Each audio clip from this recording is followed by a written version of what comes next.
喺我哋研究八字入面咧，必定咧離唔開一定認識到咧乜嘢叫做十天干啊，乜嘢叫做十二地支啊。但係有一個好特質嘅地方咧，就係其實咧呢十天干又好，十二地支都好啦，其實各有自己嘅目的啊、自己嘅功能啊，同埋咧有自己咧嗰個唔同嘅使命嘅。咁今日咧同大家就講咧就係呢一個丁火啦。丁火最特質嘅地方咧，其實你留意翻啦，我哋幾時係用丁火用得最多啊？就係咧呢個日落之後啦，又或者咧呢個丁火帶住一個目的性咧，去咧幫我哋去發揮，或者再簡單啲咁講咧，就係咧同呢個價值觀咧係直接咧就拉上關係嘅。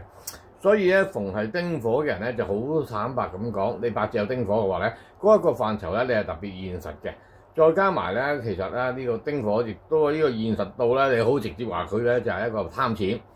貪錢唔係問題嘅，君子愛財取之有道嘅啫。你賺嘅錢有冇一個道理之下咧去賺到翻嚟嘅啫？定係一樣嘢就係咧去強搶啊、掠奪啊，或者係咧喺一個不公道、不公平嘅情況之下咧，去攞走人哋嘅財富啫。如果咧一個丁火咧，佢擁有咧就係一個咧層次嘅格局嘅話咧，佢好懂得咧去把握呢個時勢啦，運用嗰啲資源啊、條件啊，去製造自己嗰種發揮性。但係咧，如果冇格局嘅話咧，佢就純粹咧就變相咗咧就係咧純粹得個貪字，乜嘢都要自己係要佔有一份。所以點解會好容易就會有呢個丙奪丁光啊？唔係丙火要奪走丁嘅光芒啊，係丁火介意丙火光芒過佢丁火就好為人服務啊！你話要攞嚟去睇嘢，我就幫你照明；你要去揾啲乜嘢，我就幫你去探索，我就發出光芒。你有啲乜嘢咧？就係你自己咧想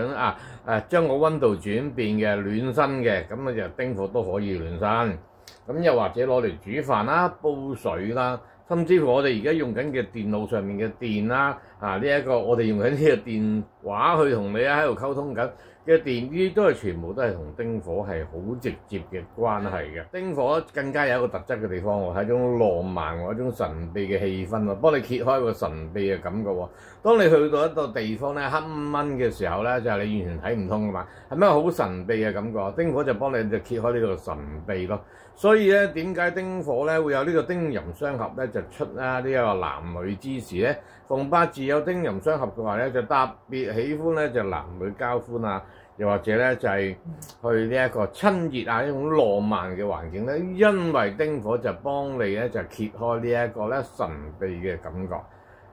無論你對你另外一半有啲乜嘢未探索到、未認知到，去到個底線嘅時候，係咪即係探索咗所有神秘嘅角色啊？所以逢丁火嘅朋友，我不論你係男定係女士，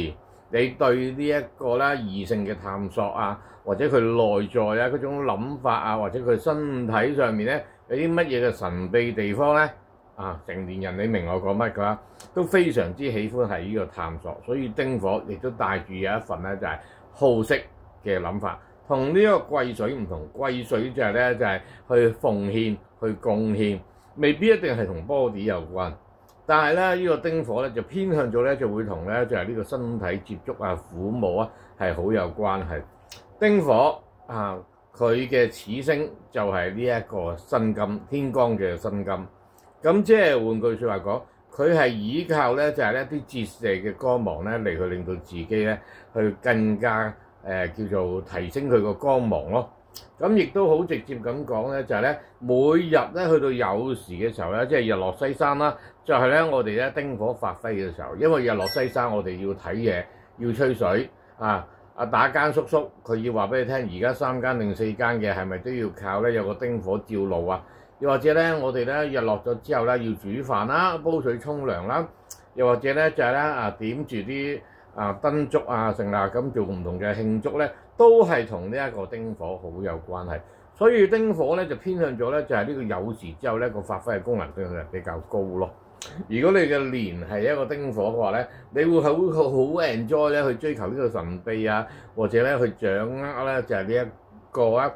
探索啊，或者好 enjoy 呢個冒險嘅過程咯。如果你月嘅天干係丁火嘅話咧，你傾向咗咧對金錢咧冇價講㗎，你係非常之好想擁有好多嘅金錢，好多嘅現金流，亦都好多人咧去認同你。如果你日係丁火嘅話咧，你嘅基本上咧就係咧，你非常之喜歡咧就探索啦，就係男女之事嗱。並不代表你係做壞事啊，因為呢個係人嘅天性嚟嘅。如果時辰係丁火嘅話咧，你對你嘅工作一份好奇心啊、疑惑性啊，或者嗰種探索咧，亦都比別人係濃烈咯。亦都加埋咧，你做嘅工作咧，亦都傾向咗咧，就係同呢個調查工作咧係好有關係咯。咁你調查啲乜嘢啊？你可能係核數。你可能喺法律上面去揾漏洞，或者喺法律上面揾點樣令到更加圓滿，唔可以有漏洞。呢啲都係同丁火好有關係。有好多嘅